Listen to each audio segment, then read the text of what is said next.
Welcome to our Advanced Heart Failure video curriculum series.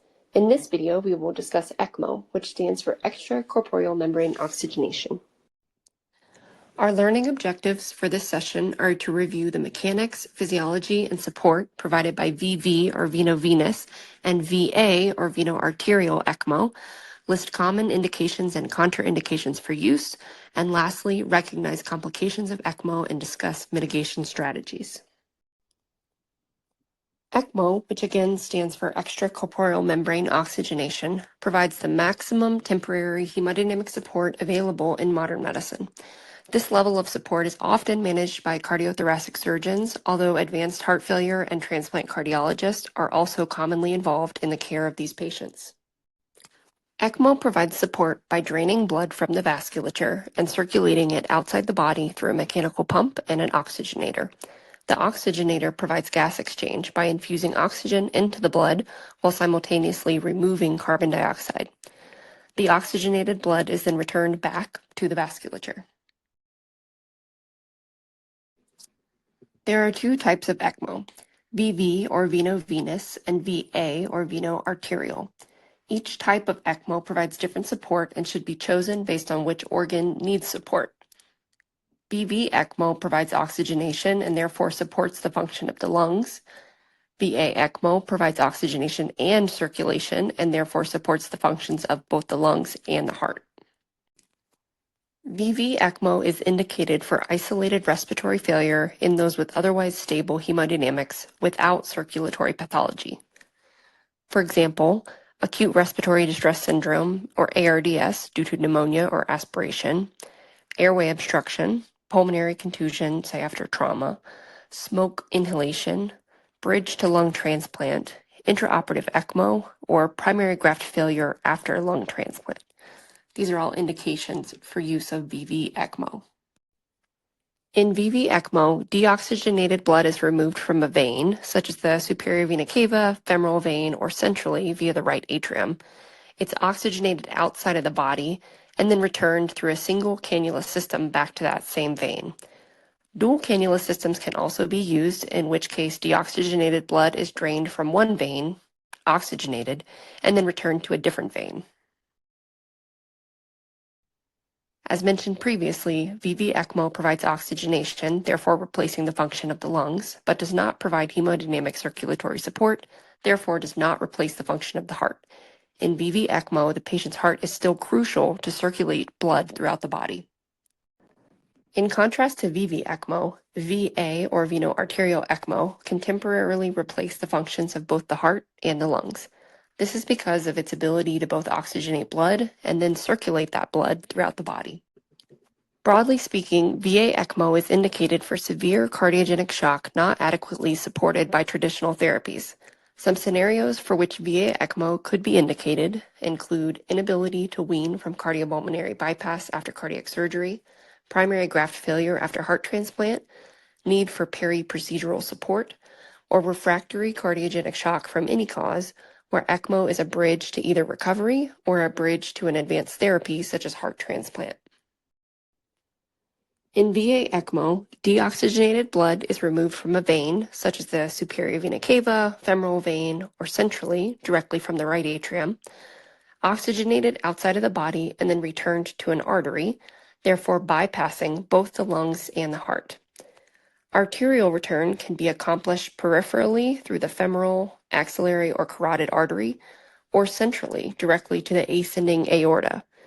Central arterial cannulation is typically seen when the aorta is already accessed in a patient who is transitioning from cardiopulmonary bypass support. Advantages to central cannulation include larger cannula systems, preferentially providing oxygenated blood to the coronaries, brain, and upper extremities, and mitigating the risk of acute limb ischemia, which is present with peripheral cannulation. Downsides of central cannulation include delaying or otherwise complicating surgical chest closure. Because of VA ECMO's ability to provide oxygenation and hemodynamic circulatory support, it is the maximum temporary mechanical support system available. VA ECMO can completely replace native cardiac output, providing anywhere from 4 to 10 liters per minute of flow. Let's compare this to support provided by other forms of temporary mechanical support. The surgically placed Impella 5.5, which is the largest Impella, provides up to 5.5 liters per minute of cardiac output, but with no gas exchange. An intra-aortic balloon pump only provides half a liter per minute of cardiac output, also without gas exchange. You can see why, despite risks that come with Ecmo, which we'll discuss next, Ecmo is sometimes the only option aggressive enough to adequately support the sickest patients. Now that we've discussed indications for Ecmo, let's review contraindications. Contraindications include reasons that any advanced support would be considered futile. For example, Ecmo would be futile care for a patient with advanced malignancy, severe brain injury, chronic organ dysfunction, or end-stage heart failure or lung disease without candidacy for advanced therapies such as LVAD or transplant. Relative contraindications, such as inability to tolerate anticoagulation, advanced age greater than 70 years old, and immunocompromised state should also be considered as they are likely to influence chances of survival after ECMO. Complications of ECMO are common and more prevalent in VA ECMO than VV ECMO. This is reflected in survival data, which vary by indication for ECMO, but are higher overall in VV ECMO than VA ECMO. Studies estimate that 50% of patients on VV ECMO survive to hospital discharge, whereas only 20 to 30% of those on VA ECMO survive to hospital discharge. Since ECMO necessitates surgical access to major vessels, requires systemic anticoagulation, and alters function of platelets in the coagulation cascade, major bleeding is the most common complication of ECMO.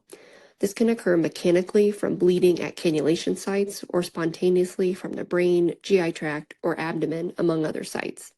Bleeding is a major cause of mortality, with one study attributing 43% of deaths while on ECMO to intracerebral hemorrhage. Other complications include thromboembolism from clots in circuit. Arterial thrombus in VA ECMO can be devastating, leading to strokes, acute limb ischemia, and other embolic phenomenon. Acute limb ischemia can not only arise from clot in circuit, but also from complications at the site of cannulation. It's important to obtain frequent neurovascular exams to achieve early diagnosis and treatment of these complications. To reduce the risk of thrombus, patients are placed on high-dose anticoagulation. Because of this, heparin-induced thrombocytopenia, or HIT, is also a common complication of ECMO. To avoid HIT, some surgeons prefer anticoagulation with bivalirudin rather than heparin. Additionally, in VA ECMO, cardiac thrombosis is a well-described complication that arises due to stasis of blood in the heart, given that systolic function is reduced and oxygenated blood return bypasses the heart. One strategy to decrease cardiac stasis includes venting, or increasing blood flow through the left ventricle. This can be achieved surgically with an additional drain to encourage flow, or more often percutaneously with an impella, which pumps blood from the left ventricle to the ascending aorta.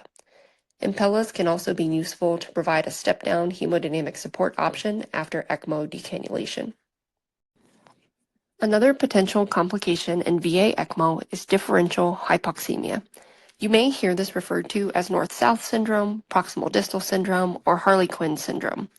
Differential hypoxemia occurs when deoxygenated blood from the heart, which is deoxygenated due to severe respiratory failure, is ejected from the left ventricle into the ascending aorta and competes or mixes with oxygenated blood from the ECMO circuit that is returned from the circuit distal to the heart and proximal vessels.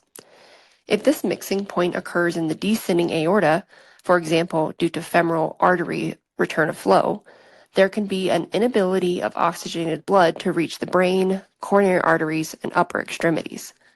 Depending on the configuration, radial arteries oxygen saturations can often be assessed to quantify this phenomenon.